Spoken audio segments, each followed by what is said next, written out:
አሜን እግዚአብሔር ይመስገን። ፓስተር እንኳን መጻኻ ክቡራት ሰማዕትና በዚ እዋን እዚ ነቕርቦ ዘለና መደብ ስነ ክርስቶስ ይኸውን ብዛዕባ ኢየሱስ ክርስቶስ ማለት እዩ። ነዚ ርእስቲ እዚ ድማ ኣብ ክልተ መሰረታውያን መደባት ከፊልና ክንዛተየሉ ኢና። ቀዳማይ እቲ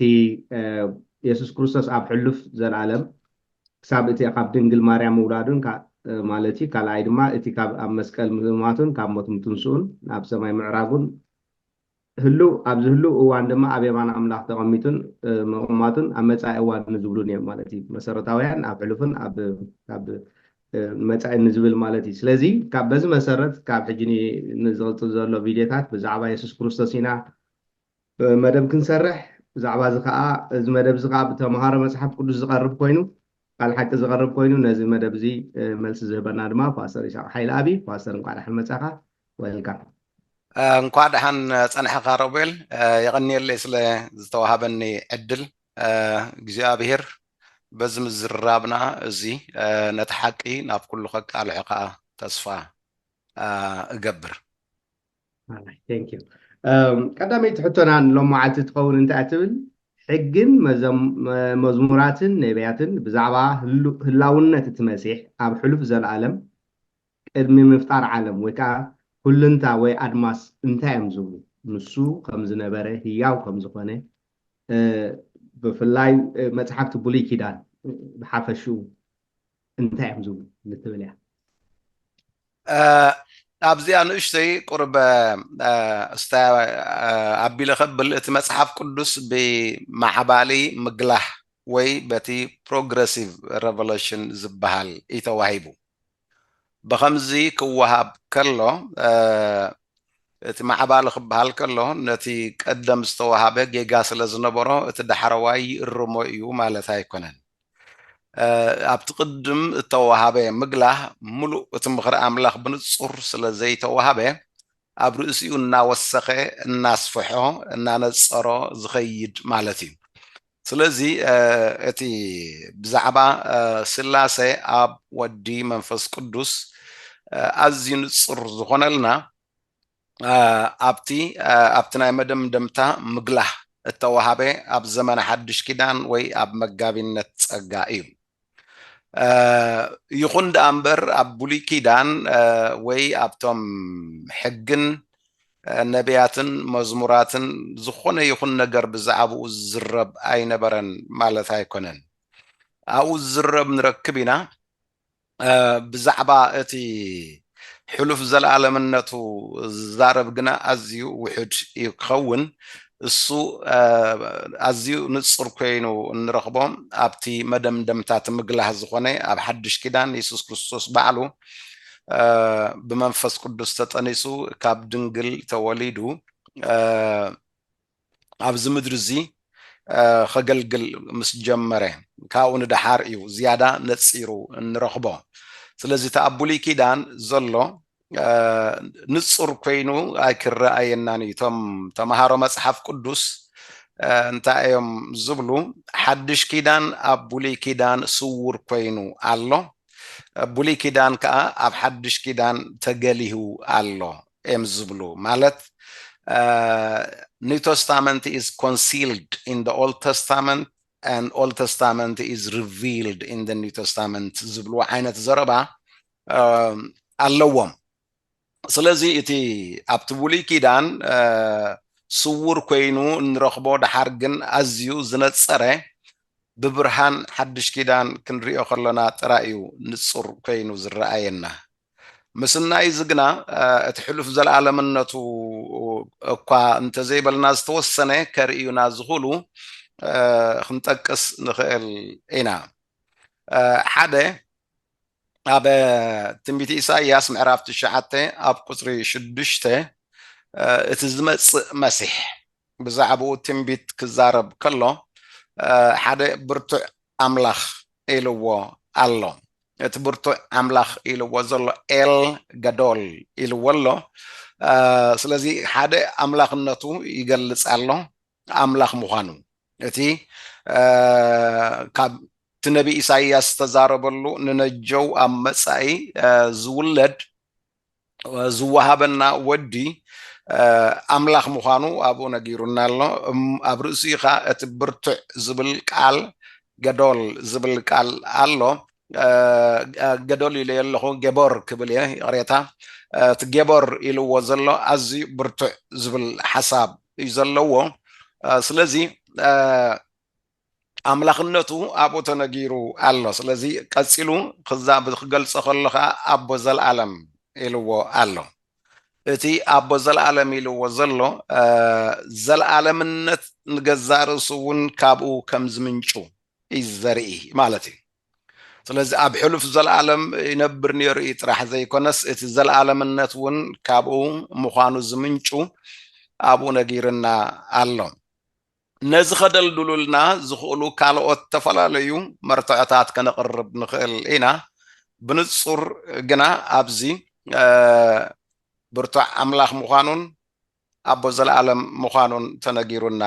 ኣሎ ብዛዕባ እቲ ካልኣይ ኣካል ስላሴ ኣብቲ ሓድሽ ኪዳን ምስ ተገልፀ ንጹር ዝኾነልና ይዛረብ ከም ዘሎ ከዓ ኣዝዩ ንጹር እዩ ብዛዕባ እቲ መሲሕ ብዛዕባ እቲ ወዲ ዳዊት ድሓር ኣምላኽ ሰብ ኢልና ዝበልናዮ ወይ ከዓ ቴያንትሮፖስ ዝበልናዮ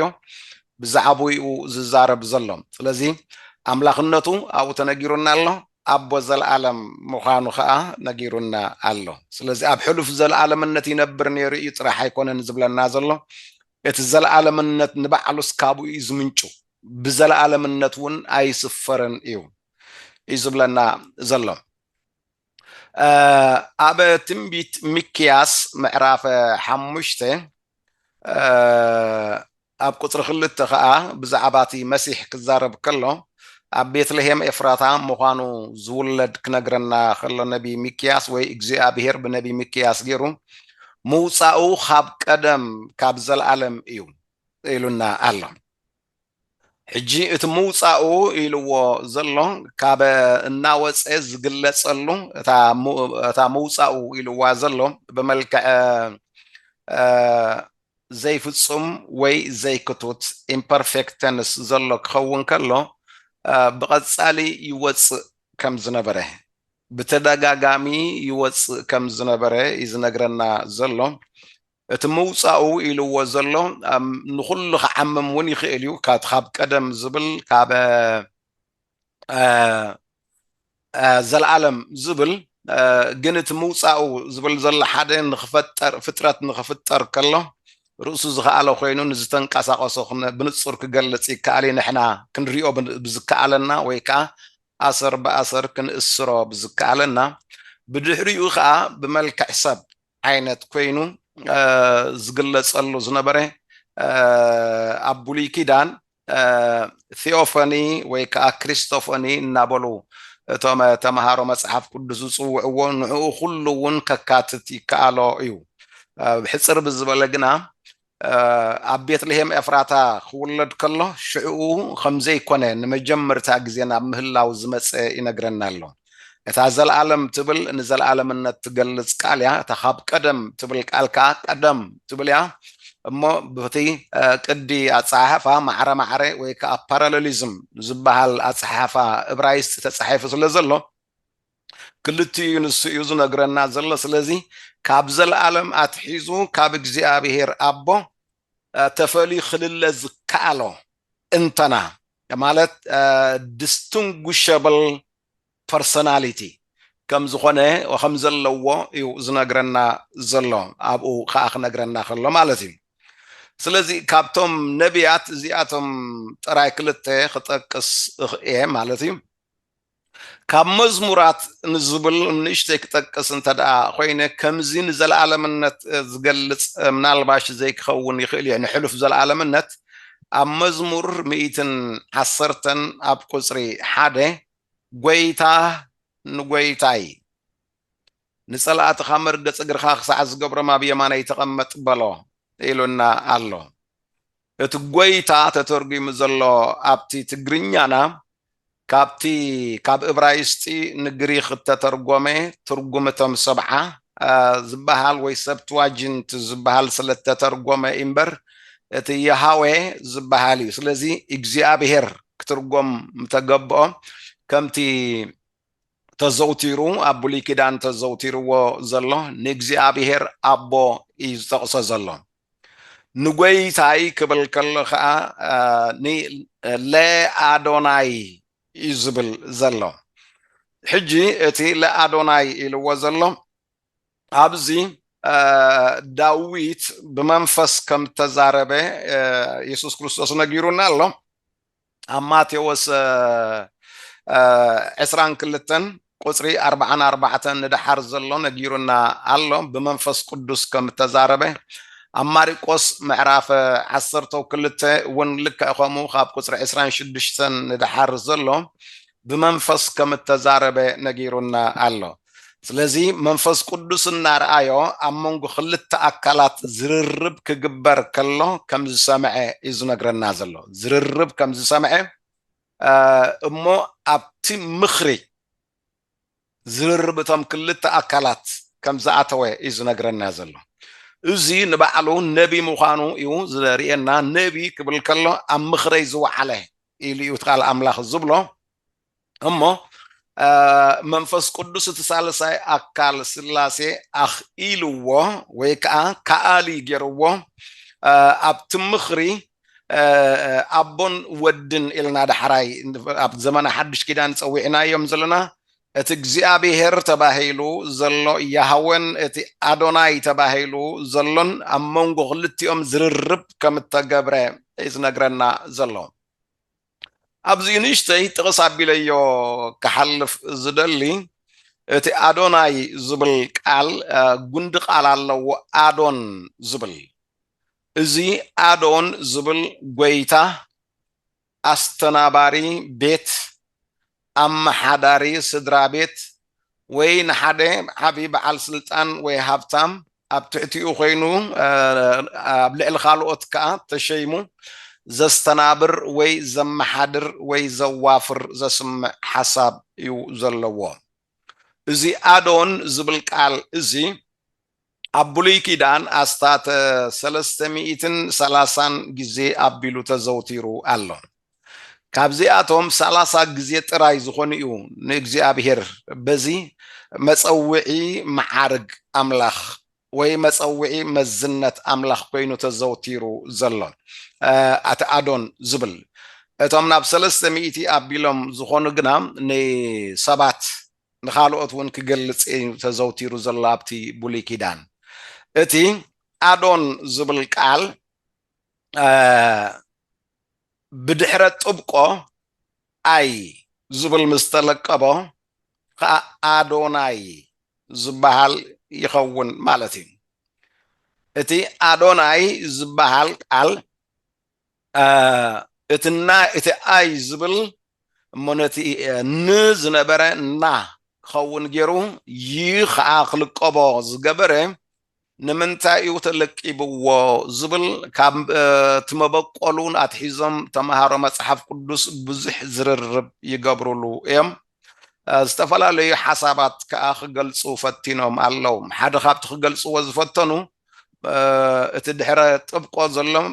ምልክት ናይ ብዙሕ ቁፅሪ እዩ ዝብል ሓሳብ ክህብሉ ከለዉ ተራእዮም ኣለዉ እዚ ግና ከይድካ ክፅናዕ ከሎ ብዛዕባ ሓደ ኣካል እናተዛረበ ከለውን ኣዶናይ ተባሂሉ ስለ ዝርከብ ምልክት ናይ ብዙሕ ቁፅሪ ኢልካ ሙሉእ ብምሉእ ዘድፍረካ ኣይኮነን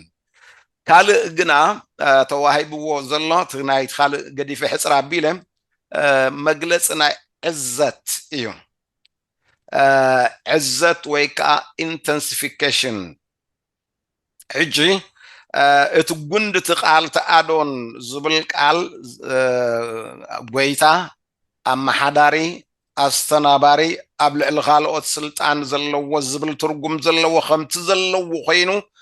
ንኡ ኣዕዚዙ ኣብ ደረጃ ኣብ ሳልሳይ ደረጃ ብልፀት ዝሰርዖ እዩ ማለት እዩ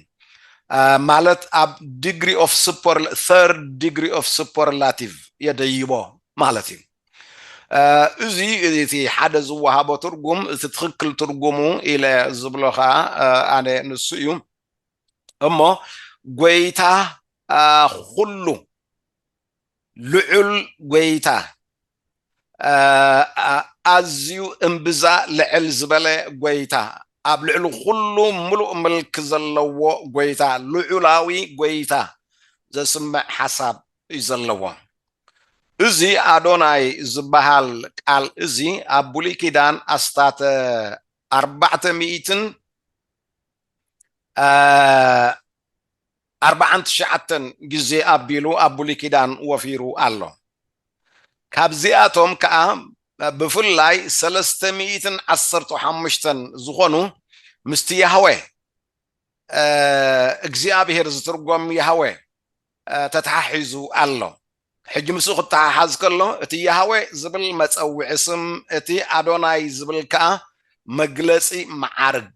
ወይ መግለፂ ልዑላውነት ወይ መግለፂ ጎይትነት ኣብ ልዕሊ ኩሉ ጎይታ ምዃኑ እዚ ኣብ እንግሊሽ ክትርጎም ከሎ ብዙሕ ግዜ the Lord God ተባሂሉ ተተርጉሙ ኣሎ ኣብቲ ትግርኛ ክትርጎም ከለኻ እግዚአብሔር ኣምላኽ ተባሂሉ ተተርጉሙ ኣሎ ኣብቲ ናይ እንግሊሽ ክኸውን ከሎ እቲ ሎርድ ዝብል ነቲ ያህዌ ነቲ ጎይታ ዝብል ትርጉሙ ነቲ ኣዶናይ ዝብል ትርጉመት ሒዝዎ እሞ እቲ ጋድ ዝብል ግን መፀውዒ ናይ ያህዌ ይኸውን እሞ ግን ኩላቶም ቶም ሌተራት ኣፐር ኬዝ ይገብርዎም ማለት እዩ ካፒታል يقبروا متجيون كابيتال يقبروا تؤون كابيتال يقبروا اتديون كابيتال يقبروا ما كابت أولهم تبعه لزترقم سون قاد زترقم بغمو يفليوا مالتي سلزي بغمز عينة مجدي زي أدوناي زبل فولي مسوعي معارج እግዚአብሔርዩ ልዑላውነት أملاخ قويتنت أملاخ زقلسي 315 ግዜ ኣቢሉ ብፍላይ ብኸምዚ ተሓሒዙ ምህላው ከዓ ኣዝዩ ክንፀር ክቐረብ ክቐለበሉ እውን ዝግባእ እዩ ማለት እዩ እዚ ከምኡ ምስኡ ተተሓሓዘ ስለ ዝኾነ ካብ ምርኮ ባቢሎን ምስ ተመልሱ እቶም ኣይሁድ ነቲ ስም ያህዌ ብኾንቱ ከይፅውዕዎ ተኸልኪሎም ስለ ዘለዉ ካብቶም 10 ትእዛዛት ሓደ ንዕኡ ከይፅውዕዎ ክብሉ ፈፂሞም ከይጠቕስዎ ዝኽልክል ሕጊ ወይ መምርሒ ከውፅኡ ከለዉ ኣብ ክንዲ እቲ ያህዌ በቲ ኣዶናይ እዮም ቀይሮምዎ ማለት እዩ ስለዚ ያህዌ ኣብ ክንዲ ዝብሉ ሕጂ ከንብቡ ከለዉ ነቲ ያህዌ ዝብል ዝርከቦ ኣዶናይ ኢሎም ክፅውዕዎ ከለዉ ኢና ንሪኦ ማለት እዩ እምበኣር ብከምዚ ዓይነት መገዲ ክንሪኦ ከለና እቲ ኣዶናይ ዝብል መፀውዒ መዓርግ እግዚኣብሔር እዩ ኣብ መዝሙር 8 ቁፅሪ 1 ከይድና ክንሪኦ ከለና ከዓ እዚ ኣዶናይ እዚ ኣብ ሰማይን ኣብ ምድርን ምልክ ዘለዎ ኣዝዩ ልዑል ከም ዝኾነ ተነጊሩና ኣሎ ስለዚ ዳዊት ጎይታ ንጎይታይ ማለት ያህዌ ለኣዶናይ ኣብ የማናይ ተቐመጥ በሎ ክብለና ከሎ ነቲ ድሓር ስጋ ለቢሱ ዝመፀ ኣብ መስቀል ተሰቂሉ እውን ዝሞተ ምስ ተንስአ ምስ ዓረገ ኣብ የማን እቲ ያህዌ ክቕመጥ ተነጊርዎ ዘሎ ክነግረና ከሎ ጎይታ ወይ ኣዶናይ ኢልዎ ኣሎ እቲ ፍሉይ ዝኾነ መፀውዒ መዓርግ እግዚኣብሔር ብኡ ገይሩ ፀዊዕዎ ኣሎ ስለዚ እዚ እቲ እንታይነት ባህሪኡ እውን ኣምላኽ ምዃኑ እውን የርእየና እዩ እቲ መዓርጉ እውን ልዑላዊ ስልጣን ዘለዎም ምዃኑ የርእየና እዩ እቲ መፀውዒ ናይቲ ያህዌ እግዚአብሔር ኣቦ መፀውዒ መዓርግ ናይ እግዚአብሔር ኣቦ ወሲዱ ስለ ዘሎ ከዓ ማዕሪኡ ምዃኑ የርእየና እዩ ብከምዚ ዓይነት መገዲ እቲ ኣብ ሕሉፍ ዘለኣለምነት ማዕረ እቲ ያህዌ ኮይኑ ይነብር ከም ዝነበረ ክንርኢ ንኽእል ኢና ኣብቲ ሕጊ ክንሪኦም ንኽእል ፍፂምና ብንፁር ክንሪኦም ኣይንኽእልን ኢና ብንፁር ክንሪኦ ዘይንኽእለሉ ምክንያት ሓደ እቲ ኤሎሂም ዝብል ቃል ኤላህ ኣምላኽ ማለት እዩ እቲ ይም ዝብል ምልክት ብዙሕ ቁፅሪ እዩ ስለዚ ኤሎሂም ክብል ከሎ ብዙሕነት ዝሕብር ኣለዎ ንኣቦን ወድን መንፈስ ቅዱስን ንኽጠቅስ ከምኡ ኮይኑ ዘሎ ኣብ ዝብል መደምደምታ በፂሕና እንተደኣ ተቐቢልናዮ ሰማይን ምድርን ዝፈጠረስ ኤሎሂም እዩ ኢሉና ኣሎ ኣብ ዘፍጥረት ምዕራፍ 1 ቁፅሪ 1 ካብኡ ብምልኡ ተን 6 መዓልቲ ኣብ መበል 6 መዓልቲ ኣብ ቁፅሪ 26 ምስ ወረደ ከዓ أملاخ بملكنا خم مثلنا سب نكبر بلا إلو إلهيم إلو الله بملكنا بس ألمانو إلو الله كم مثلنا ك إلو الله دمتانو إلو الله بدحريقنا نكبر قبل كلون ناي بزح قصر ملكتي بلو أفكن دزبلقنا بلا إلونا الله أب أملاخ حدن بزحنة كم زلوا سلزي كابزو تبقيسنا حزنا يو خنكيد كلنا أبتي إلهيم ودي هلو مخانو رديت كن وسدي كعلنا زقنا إذا حج زبلا زلخو ببرهان حدش كيدان مثل نريوت راح ينصر كوين زرعينا كمتي أبتي معبال مقله زبلكو حدش كيدان أبولي كيدان سور كوينو يركبيو إلهم زبلو وتمتمهارو مصحف قدس بولي كيدان كا أب حدش كيدان تقالي سوي تقالي يركبيو زبلو بخومو خنريو خلنا ترحي نصر زخونلنا اتم كام مزمورات مزمور حدن كابا تنبيتات كاخلتن تغيسي يوم زلخونا كاتتا نعو زارو بتقصتات سلزخونو نصر كخون يخيل إيو مليسيا كخون تسوا قبر قرب جزية وسيد اللخو أنا وحبي له زين تصور ترى أخوينو دقيم كهات حتى نتخليها والباستر بطعم سبوتي سفح غيركا نتصفيا أنا أبسلستي تم مسحفتنا يبولي كيدان كيفنا يا مالنا أزي بروهي يا بيري باركا نبتا تقصل حتى نحلف تقصل حتى على إيتي مالتي انت أتبل أبون ودن منفس قدسون أب كل زبنات عدن معرن زل ألموان مخانومينا إن أمن تحتو خمس تبل ترى ويقدأ تودي أم مفتار علمنا أو علم زلو نقرات انتاي نبري it's not function مالتي زل ألماو مخانو رقاقيسنا لنا عيو ويتقبارنا يتولي بتحد بخالق يسوس كريستوس انتاي نبري أملو مصحف قدس بفلاي أب حدش كيدان نتي أسرار حاتم سلسة أكلات حد أملاخ كله بسلسة أكلات زخونة سرحاتهم زقلت على تفترة خنقرنا كله كاب كترجم بزخيل إك زبل منشي جرو زنقرنا نإجزابير أبوئيو أتي ودي بزترجم ديا بزبل كالا أي أكل وي ما أكلاي أكل intermediate agent كوينيو تزوتيرو زلون زي أونجيل يوحنس معرف حدا قصر حدا خصع سلسته زل خيدنا خنريو خلنا أو نتصر خنالنا يخيليو أبا قصري شمنته تشعتن أبو توانجيل يوحنس كيدنا ون عالم بو خنت إلو قبلنا خلو أبو نرخبو إنا أب قولسي معرف حدا قصر عصرتو شدشته إزي نصر كوينو نرخبو إنا كوموخا أبا قدامي كرنتوس معرف شمونته أب قصر شدشته كلو كاب اغزيابير أبو مخانون بإغزيابير ودي مخانون تنجيرنا أبو نصر كوينو نرخبو إنا أبروم يمعرف عصرتو حدا أب قطر سلاسان سلستن كسع سلاسان شدشتن زل خيدنا كن خلناون زي حساب زي أبو ونصر كوينو نرخبو إنا أب إبراويان معرف حدا قطر حدا كلتن بفلاي أب قطر خلته خا እግዚአብሔር አቦ በቲ ወራስ ዓለም ኩሉ ዝገበሮ ገይሮና ዓለም ከም ዝገበራ ክዛረብ ከሎ ኣብዚኣቶም ኩላቶም እቲ ካልኣይ ደረጃ ወይ ማእከላይ ደረጃ ወይ ዝሓዘ ኢንተርሚዲየት ኤጀንት ዓይነት ኮይኑ ካብ እግዚአብሔር አቦ ብእግዚአብሔር ወዲ ዘስምዕ ዓይነት ሓሳብ ዝህብ ድያ ብዝብል እቲ ኤክ ዝብል ምንጪ ይዘርኢ እቲ ድያ ዝብል ግን ብኡ ከም ዝኾነ ብኡ ከም ተገብረ ብኡ ከም ዝተኻናወነን ከም ዝሰለጠን ከም ተፈጸመን እዩ ዘርኢ እዚ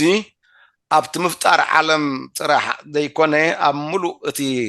ሰለስቲኦም ኣካላት ስላሴ እንታይ ከም ዝገበሩ ክነግረና ከሎም ኣብቲ መጽሓፍ ቅዱስ ብከምዚ ዓይነት መገዲ ተዘውቲሩ እንሪኦ ስለዚ ፈጣሪኡ ኣብቲ ኣፈጣጥራ ግና ኣብቶም ሰለስተ ኣካላት ድስቱንጉሽ ገርና ፈላሊና ከነለልዮም ከለና ዋላ ተግባራቶም እውን ኣየናይ ስራሕ ምዃኑ እቶም ቃላት ዝገልጽዎም ብፍላይ እቶም መስተዋድዳት ዝገልጽዎም ኣዝዮም የነጽሩልና እዮም ማለት እዩ ስለዚ እዚ ኩሉ እዚ ኣብ ጋህዲ ክወፅእ ከሎም ብመንፈስ ቅዱስ እዩ ኣብ ጋህዲ ዝወፅእ ኩሉ እቲ ነገር ማለት እዩ ስለዚ ካብ እግዚኣብሔር ኣቦ ብእግዚኣብሔር ወዲ ንሕና ንዓኣ ብካልእ ክንትርጉማ ስለዘይንኽእል እምበር ብመንፈስ ቅዱስካ ይጋሃድ ማለት እዩ ስለዚ እሱ እቲ ሕፅር ብዝበለ ብዛዕባኡ ክብሎ ዝኽእል ጽቡቕቲ ፓስተር ኣብ ርእሲያ ግን እዚኣ ምሳሌ ምዕራፍ 8 ዘላ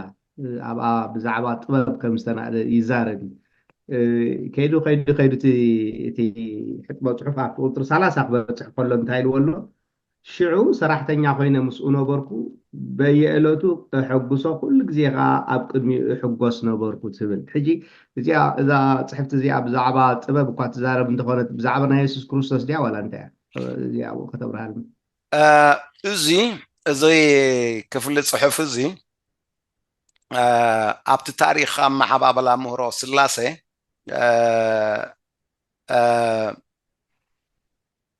ሓደ ኣምላኽ ሰለስተ ኣካላት እዮም ንኹብ በሃል ከሎ እቲ ሓደ እዩ ብዝተፈላለየ መልክዓት ተገሊጹ ንዝብል ምህሮ ሓሶት ክቃወምዎ ከለዉ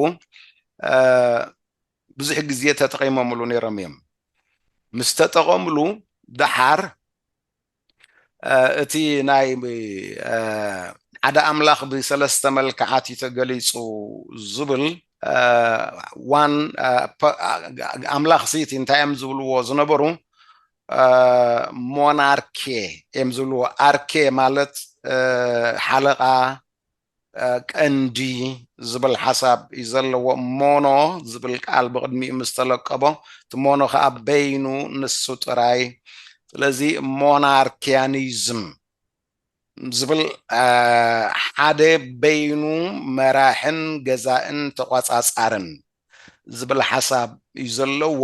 ንዕኡ ብፍላይ ከዓ ሞዳሊስቲክ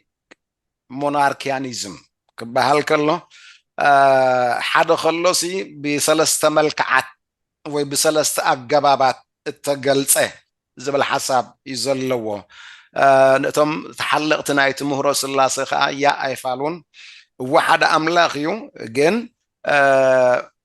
ረርእሶም ዝኽኣሉ ኣካላት እዮም ተኣቦ ክግለጽ ከሎ ርእሱ ዝኽኣለ ኣካል ወይ እንተና እዩ ትወዲ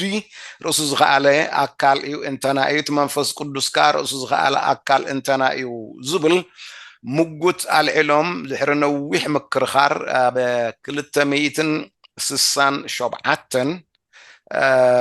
ኣብ አንጾኪያ ሶርያ ኣብ ዝተገብረ ጉባኤ እቶም ሞዳሊስቲክ ሞናርኪያኒዝም ዝብሉ መናፍቃን ምዃኖም ብመርትዖ በቲ ጉባኤ ምስ ተኾነኑ ድሓር ኣርዮስ ዝበሃል ኣብ እስክንድርያ ዝነበረ ኣገልጋሊ ወይ ኤጲስቆጶስ ቀስ ኢሉ ተተመሊሱ ነዛ ፅሕፍቲ እዚኣ ክሪኣ ከሎ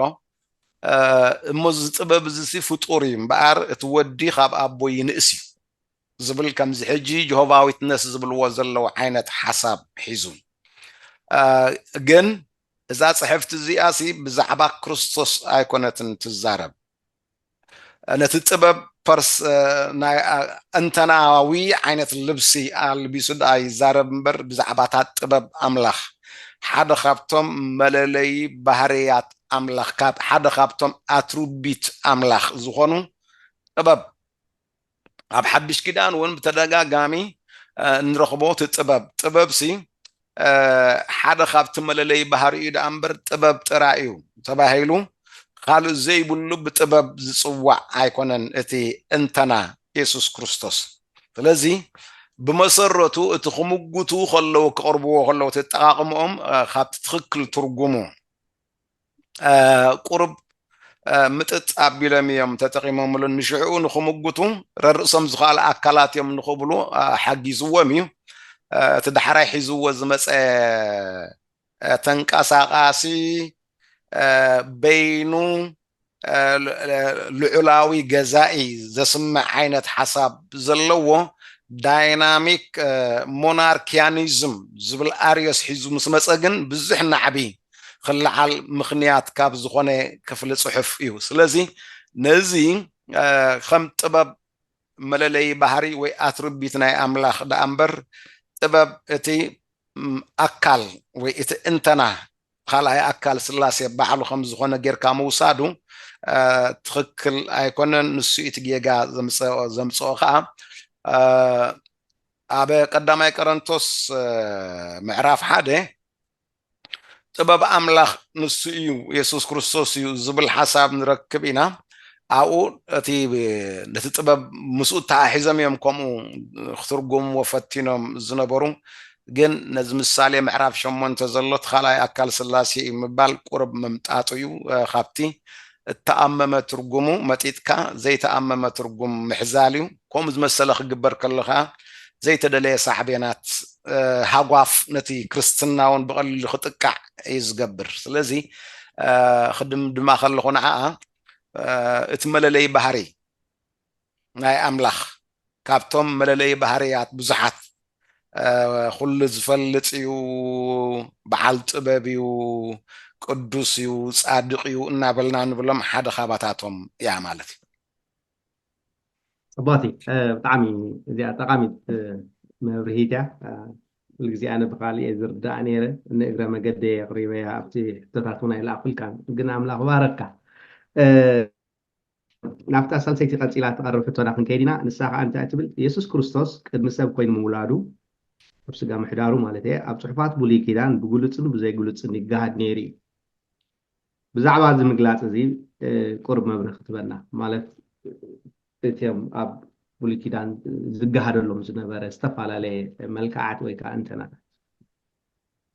ብክልተ መልክዓት እዩ ዝገሃድ ዝነበረ እቲ ሓደ ዝገሃደሉ ዝነበረ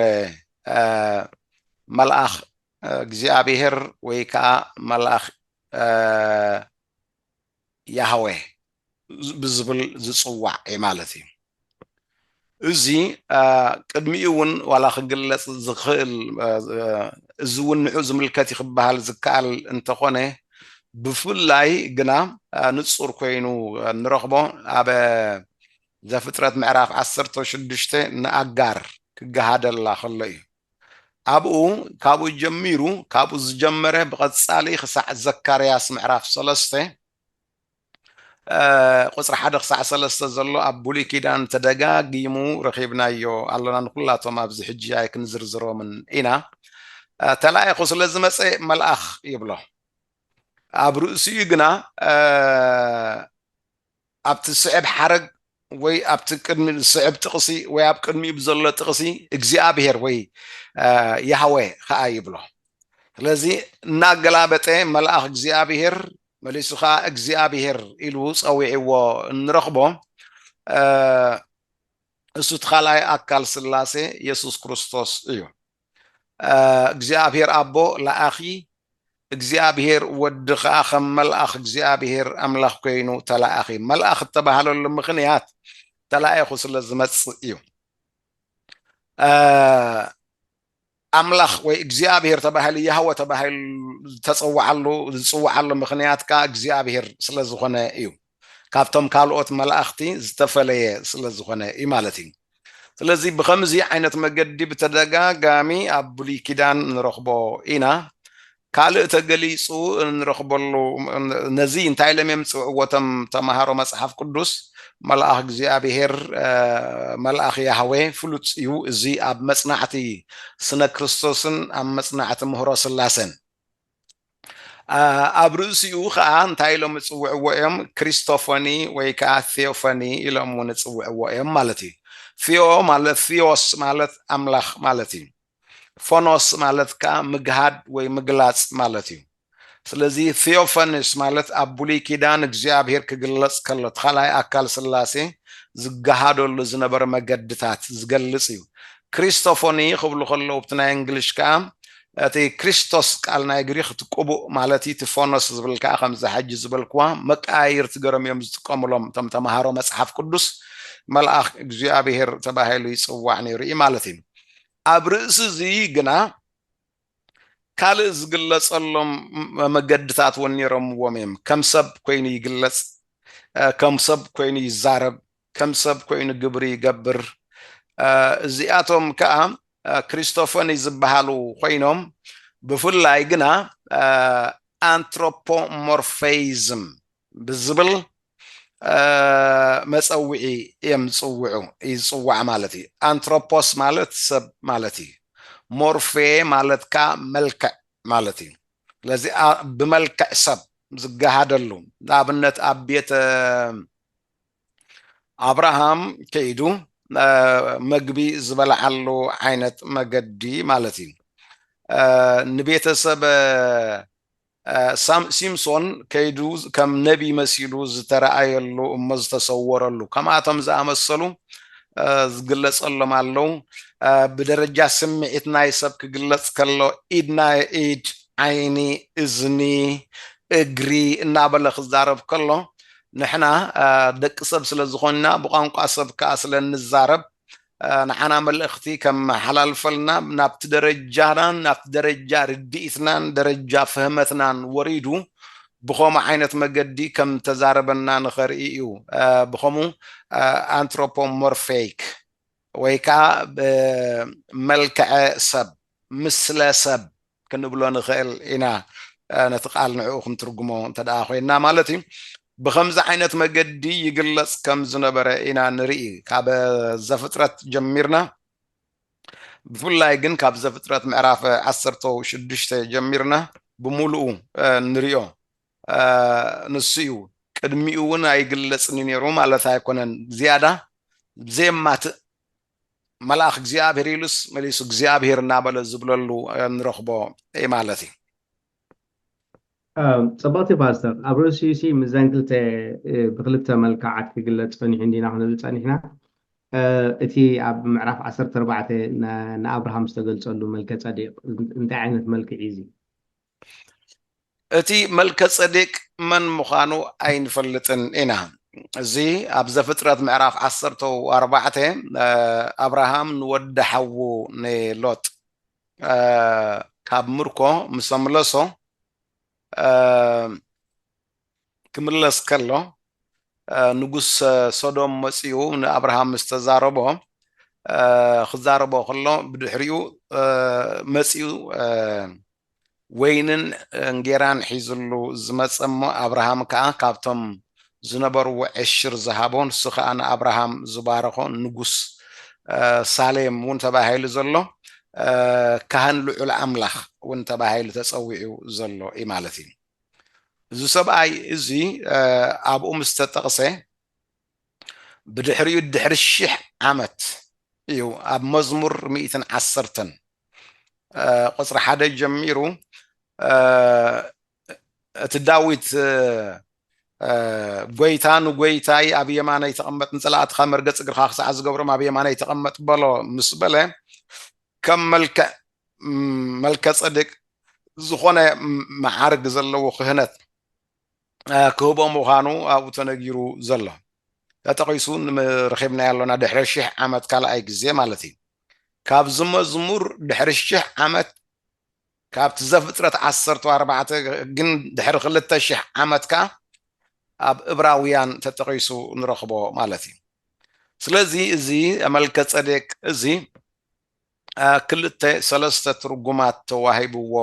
ንረኽቦ ኢና ኣብ ተምሃሮ መጽሓፍ ቅዱስ እቲ ሓደ ዝወሃቦ ትርጉም ብፍላይ ኣይሁዳውያን ዝብልዎ ከም ምሳሌት دعا يخون امبر سيم ودي نوح إيو يمزبلو مالتي مالت أبراهام ود سبعان قلن ود سمانيان أخسعاب بلو زخون سوي اتنا يرحق أب حقو سيم جنا أي موتن بهوت نيريو يمزبلو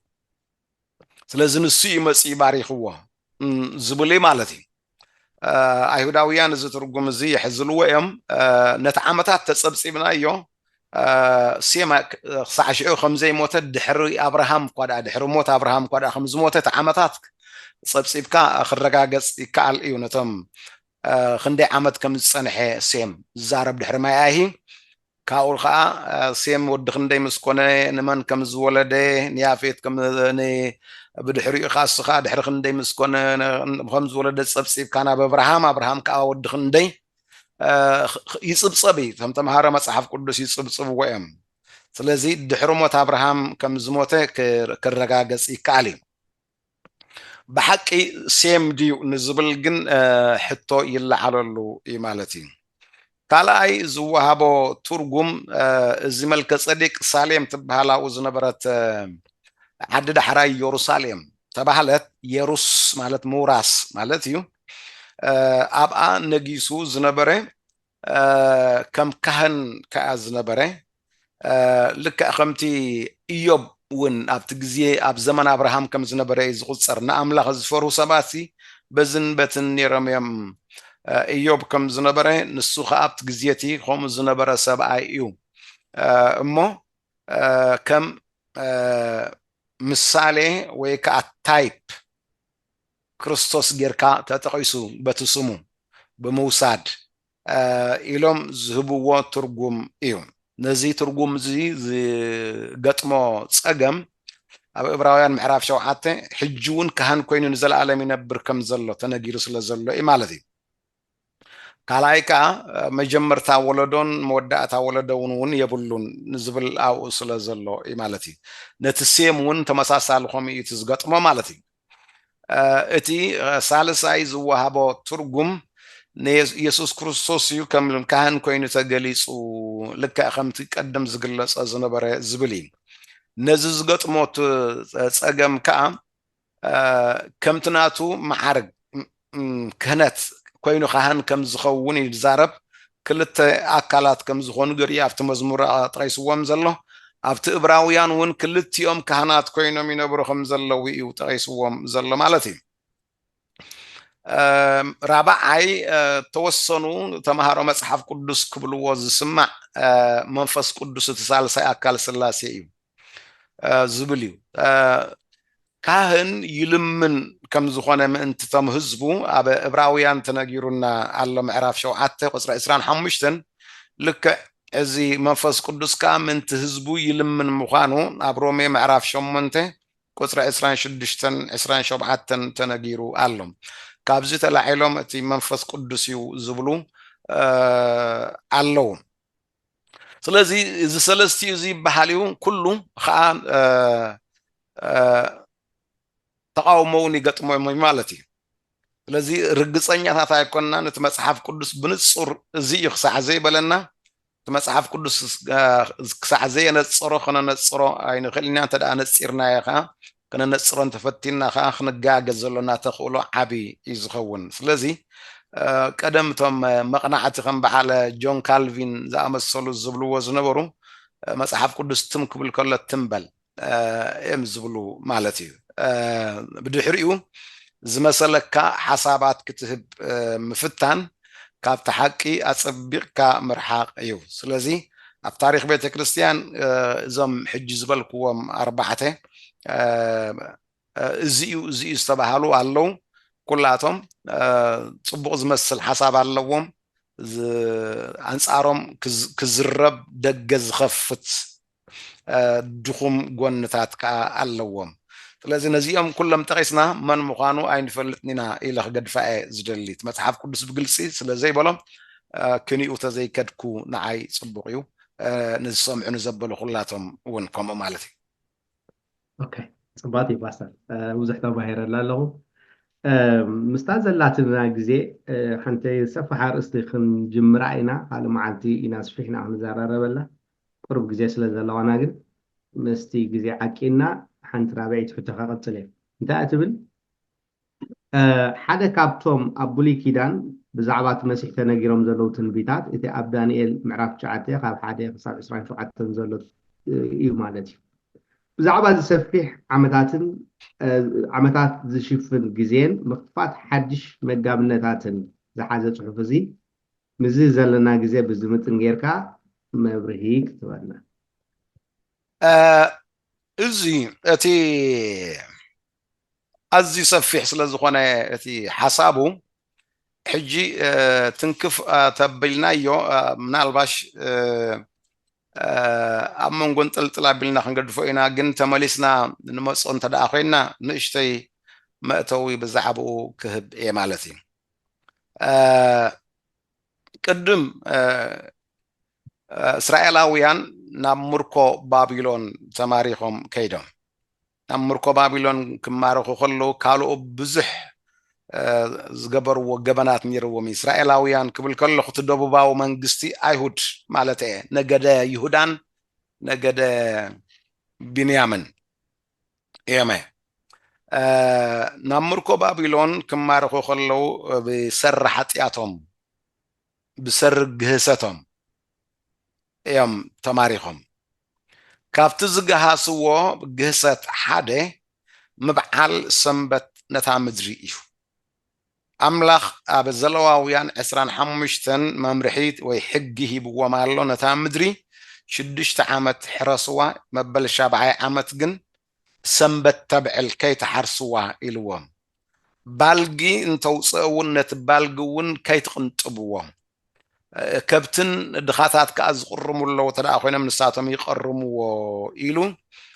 መምርሒ ሂብዎም ነይሩ ንሻብዓይ ዓመት ዝኸውን ዝኣክል መግቢ ኣብታ መበል 6ተ ዓመት ዝኣክል ፍረኽበኩም ኢኻ ኢልዎም ነይሩ ስለዚ እሳቶም ኣብ 7ይ ዓመት ናይ ክልተ ኣብ 6ይ ዓመት ናይ ክልተ ዓመት ዝኣክል ፍረኻ ብሃበናስ 7ይ ዓመት ከዓ እንተሓረስና ናይ 3 ዓመት እቶት ንእቱ ኣብ 2 ዓመት ኢሎም ስለዝሓሰቡ ነቲ ትእዛዝ ኣምላኽ ኣብ ክንዲ ዝእዘዝዎ ዝያዳ ሃብታማት ክኾኑ ዝያዳ እቶት ክህልዎም ስለዝደለዩ ንሰናብቲ ናይታ ምድሪ ግሂሰምዎ ክግህስዎ ከለዉ 490 ዓመት እዮም ንሰናብቲ ግሂሰምዎ ናይ 490 ዓመት ሰናብቲ ከዓ 70 ዓመት ይዝኸውን ናይ 6 ዓመት ሓንቲ ዓመት ሰንበት 6 ዓመት ሓንቲ ዓመት ሰንበት 6 ዓመት ሓንቲ ዓመት ሰንበት 490 ናተን 70 ዓመት ይዝኸውን ስለዚ እዮም ን70 ዓመት ናብ ምርኮ ባቢሎን ዝሃዶም ሕሊፍ ዝሃቦም እዚ ኣብ ካልኣይ ዜና መዋእል ምዕራፍ 36 ኣብ ቁፅሪ 21 22 23 ተነጊሩ ንረኽቦ ኢና ማለት እዩ ن7 ዓመት ንምርኮ ባቢሎን ከም ዝውሰዱ ከዓ ኣብ ኤርምያስ 25 ኣብ ኤርምያስ 29 ኣሎ ስለዚ ንምንታይ እንተን 7 ዓመት ንዝብል ሕቶ 7 ዓመት ሲ ንምንታይ ትምርኮሲ 60 ዓመት ዘይኮነ 100 ዓመት ዘይኮነ 80 ዓመት ዘይኮነ ንዝበሃል በቲ ዝገሃስዎ ቁፅሪ ሰናብቲ ተሰፊሩ እዩ لذا أملاخ كوسوان كلون نفس وكف سنبت صبصب يحز كم زنبره يزرينا تا مدرم انت خطك حس ن7 ዓመት ፈትዮም ሰንበት ካብ ዘይኽብሩ ላሲ ኣብ ምርኮ ተወሲዶም ኣብ ምድሪ ጓና ኮይኖም ባሮት ኮይኖም እናተገዝኡ ከለው እታ ምድሪ ሰናብታ ከተብዕል ከም ዝኾነ ብቲ ዜና መዋዕል ዝተቐስክዎ ኣብኡ ተነጊሩና ኣሎ ብድሕሪኡ ዳንኤል እተን 7 ዓመት ከም ተወድኣ በትመይ ኣብ ትንቢት ኤርምያስ ዘሎ ጽሑፋት ኣንቢቡ ጸብጺቡ ኣብ ቅድሚ ገጽ ኣምላኽ ክጽሊ ከሎ متن 7 ዓመት ወዲአን ንህዝብኻ ሕጂ መለሶ ገና ኣይተመልሰን ከ ኣሎ ኢሉ ኣብ ቅድሚ ኣምላኽ ከም ዝጸለየ እዩ እቲ ዳንኤል ምዕራፍ 9 በሙሉኡ ዝነግረና ማለት እዩ ኣብኡ ክነግረና ከሎ እናጸለየ ከሎ ዳንኤል ኣጋ ምሽት መጽዩ ኣብቲ ግዜ መስዋእቲ ናይ ምሸት መፅዩ ገብርኤል ዝበሃል መልኣኽ ተገሊፅሉ መልእኽቲ ሂብዎ ኣብ ህዝብኻን ኣብታ ቅድስቲ ከተማኻንሲ 70 ሰሙን ተመዲቡ ኢልዎ 70 ሰሙን ማለት ኣብቲ ትግርኛ እዩ ሰሙን ኢልዎ ዘሎ እምበር ኣብቲ ናይ ዕብራይስጢ 77 እዩ ዝብል ስለዚ ሰሙን ክትርጎም ይኽእል እዩ 7 ሰንበት ምብዓል ኣብታ ምድሪ እስራኤል 6 መዓልቲ ሰሪሕኻ ሓንቲ ሻብዓይቲ መዓልቲ ሰንበት ምብዓል ከምኡኻ 6 ዓመት ሓሪስካ ሓንቲ ዓመት ሻብዓይቲ ምብዓል ስለዝነበረ መብኡ ምኽንያት እውን ከም ተቆፅዑ እውን ስለዝፍለጥ 77 ክብሎ ከሎ ናይ 70 ግዜ 7 ዓመታት ይዛረቦ ዘሎ ማለት እዩ 7 ግዜ 7 ማለት ከ 490 ዓመት ማለት እዩ ኣብ ህዝብኻ 490 ዓመት ተመዲቡ እዩ ኢልዎ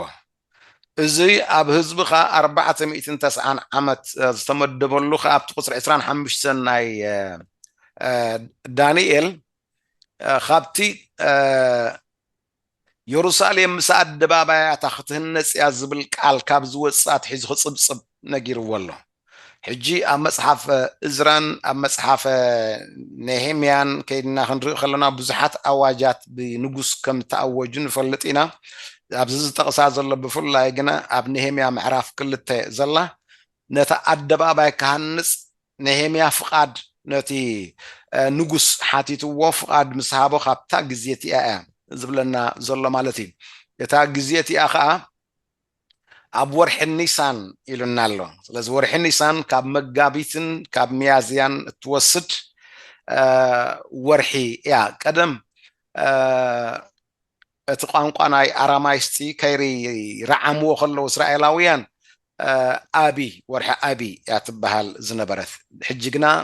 በቲ ናይ ኣራማይስጢ ኒሳን ይብልዋ ተዓውደ ዋርሒ ግን ንሱ እዩ ማለት እዩ ስለዚ ካብኣ ኣትሒዙ እዩ ክፅብፅብ እሞ دحار كصبصب كله اتم كاب شابعي كفل الزمن كساعة مبل 11 كفل الزمن نتبولي كيدان زقدحون نتبتات شراتات ون زقبرلو الداماسي أبلع لنا بتحتن ون طعام تبهاي لتصوعقون النبابيان ون زسرعلو كم خقبر خلو نصر بزعبات مسيح ززارب سلازخونه دنگرگر أبيلمو الله حجنابو ناب كله أي كأتونية تملسنا أنت أمسينا خنا نصرون نخلينا نتن دنگرگر أبيلو نزله أبت تجرني أنا خا خطر جمو خلو خابت نساتهم دنگرگر زبلو ونرا على مليسهم دنگرگر أبيلمو الله كومز مقبارهم كأحد 4 نصر جرمولو الله خلايكا እዩ ዝብል ዘየሎ ኣብትና ዕብራይስጢ ወሲኸምሉ ኣለዉ ክትርጉሙ ከለዉ ከምኡ ብምዃኑ ንፅር ኮይኑ ኣይረኣየናን እዩ እምበር እታ ኣዋጅ ካብ ትወፅእ ግዜ ኣትሒዙ ክሳዕ መሲሕ 69 ሰሙን ከም ዝኾነ እዩ ዝነግረና 69 ሰሙን ማለት ከዓ 69 ዝረብሖ ብ7 ማለት ክኸውን ከሎ 483 ዓመት ማለት እዩ ورح نيسان ناب ورح نيسان كاي صبصب زلو سلك زيان مسكونا اتمسيح قتل يوم انت رؤس قنا يكونن إلنا فلزي حنت صومون تريف الله وحنت شبعت تريف الله حنت شبعت مسترفت اتمسيح كم زقتل او نجيرنا الله خمتي تتنبيت تنجيرو زلو كاب ورح نيسان ناب ورح نيسان كابتا اواج توهابتا ابنهم يا معراف كل التزلم نابتا يسوس كريستوس عبد صاحب أدقت وطيحو ناب يروساليم زاعت ولا معلتي بهوسانا معلت وسانا اتن 483 عامت قال نقال تفصيما ان حجي ابت زرزر كي اتخو زاربو زلخو تي دانيال كنغر خلو بناي ايهود عود وارح يتوهيبوا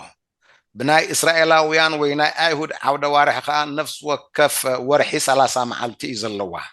نفس وكف عمت كان 360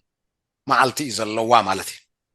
زحجي مزحجي زلنا يونا يزم غريغوريان عينت عودة وارح خنريو خلنا يفلاليو ስለዚ ንዕኡ ኩሉ ብትክክል እንተደኣ ፀብፂብካዮን ኣብ እቲ ሕሳብ ተደኣ እቲኻዮ ኣብ ርእሲኡ እውን ኣብ 4 ዓመት ኣብ ገለ ዓመታት ኣሎ ዝዘልል ዓመት ሊፕ ይር ተባሂሉ ዝፅዋዕ ኣሎ ንኸምኡ ክነተዓርቆ ከለና ነቶም ክንቅምሮም ከለና ናይዞም ክልቲኦም ዓውደ ዋርሕ ነዚ ኩሉ እዚ ኣብ ግምት እንተደኣ እቲኻዮ ተፀብፂቡ እቶም ተምሃሮ መፅሓፍ ቅዱስ ብኩሉ ፀብፂቦምዎ ቀሚሮምዎ ኣለዉ ተን 483 ዓመት ልክዕ ቃል ንቃል ዓመት ናብ ዓመት ወርሒ ናብ ወርሒ ዕለት ናብ ዕለት ምስ ተፈፀመ ኢየሱስ ናብ ኢየሩሳሌም ኣትዩ ድሕሪ 5 መዓልቲ ከዓ ተሰቂሉ መይቱ ብድሕሪኡ እዚ ሕጂ ዘለናዮ መጋቢነት ፀጋ ወይ ሓድሽ ኪዳን ኣትዩ እዚ መጋቢነት ፀጋ ሓድሽ ኪዳን እዚ ምስተወደአታ ማሕበር ምስተነጥቀትካ እታ ተሪፋ ዘላ ሓንቲ ሸብዓተ ወይ ሓደ ሰሙን ወይ 7 ዓመት እታ 7 ዓመት ናይ መከራ ዘመን ኢልና ንፅውዓ እሳ ኣካል ናይቲ መጋቢነት ሕጊ ናይ እስራኤላውያን ኮይና እግዚአብሔር ገፁ ናብ ኣይሁድ ዝመልሰላ ዓመት ክትከውን እያ ከምኡ ቅድሚ ምዃኑ ግና ግዜ መከራ እታ ግዜ መከራ እውን እያ ክትከውን ማለት እዩ ስለዚ ንሕጂ እዚኣ ኢልና ወንዚፍና ክንገድፋ ኢና